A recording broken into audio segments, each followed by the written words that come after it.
абдан толкундандым. Менин эң биринчи питчингим болду бул. Мындай долбоорлорго катышкан эмесмин, биринчи жолу катышып атам. Эң биринчи, эң алгачкы кадамдарым десем болот да. 10-15 жыл мурун окуганда мындай нерселер жок болчу, мындай трендтер жок болчу. Финансылык жактан особенно финансылык сабаттуулук деген азыркыдай рекламанын түрлөрү жок болчу. Мына биз ушул долбоорго катышуу менен ишкердүүлүк эмне экендигин билдик да. Ишкердүүлүктү нөлдөн баштап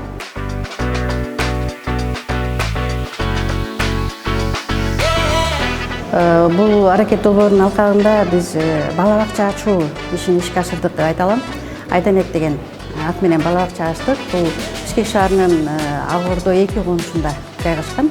Мен баягы кичинекей мини цех болгондуктан биз ошо 4-5 эле айым иштейбиз. Окутуу курсу болсо ошо кичинекей кыш мезгилинде жана жумуш аз болуп калган кездерде ошондо атайм ушу биздин конушта жашаган айымдар үчүн иштейм, үйрөнөм деген айымдарды ошо атайм кичинекей окутуу курсун ачып койгом. Биздин көрсөткөн бизнесибиз парикмахерский, маникюр, визаж, кирпик, шугаринг курстары сулуулук боюнча. Кандай болор экен, бала бакча ачкандар деле жабылып калып атат го деген ой менен баштадык эле. Бирок ушул бизди жаңы бала төрөлүп, кадам шилтеп, анан өйдө басып, анан чоңоюп кетет го. Ошол сыяктуу жетелеп келаткан өмүрү болду бизди окутуп аткан, бизди ушул аракет программасын алканда окутуп аткан биздин тренерлер, уюштуруучулар. Долбоордо бул тренингтерде негизи 3 багытта болгон. Биринчи ошо садиктер боюнча болгон, бизнес план, маркетингтер жөнүндө болгон, максатты кандай коюу, план түзүү, бизнести кандай баштоо боюнча абдан жакшы тренингтер болгон. Бул жерде команда менен иштөө ушул абдан мага жакты. Тимбилдинг деп ушул жөнүндө атайын тренинг болгон. Ушул аракет долбоорунда. Ал жакта да катышып ошол команда менен иштешкен. Ушул эң сонун багыт экен деп түшүндүм.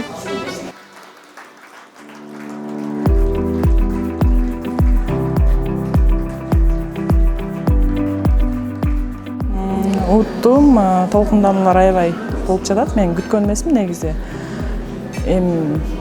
Билбейм, сөз менен айтып жеткизе албайм да. Кубанычтуу учур болду. Ийгиликке жетиштик, жеңишке жетиштик дегендей. Аябай мен кубанып атам, кайра ушул өзүмдүн ишиме кайтып келериме. Анткени мен 4 жылдай бала менен отуруп калдым. Өзүмдүн ишимди аябай сагындым.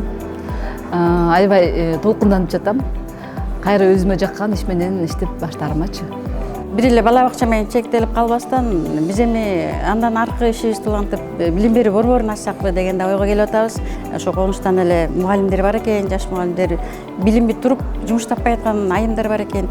Ошолор дагы аябай кызыктар болуп атышат.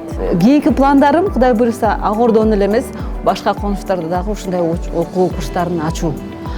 Башка конуштардагы кыз келиндерге ушундай мүмкүнчүлүк түзүү да. Мен мындан аркы ошо максаттарым ушу колумдан келет экен деп өзүм ишендим да. Ушундай эле айымдар көбөйө берсе, аракет кылса, сөзсүз түрдө өз жемишин берет дагы, жашообузду оңдоп алууга шарт түзүлөт деп ойлойм.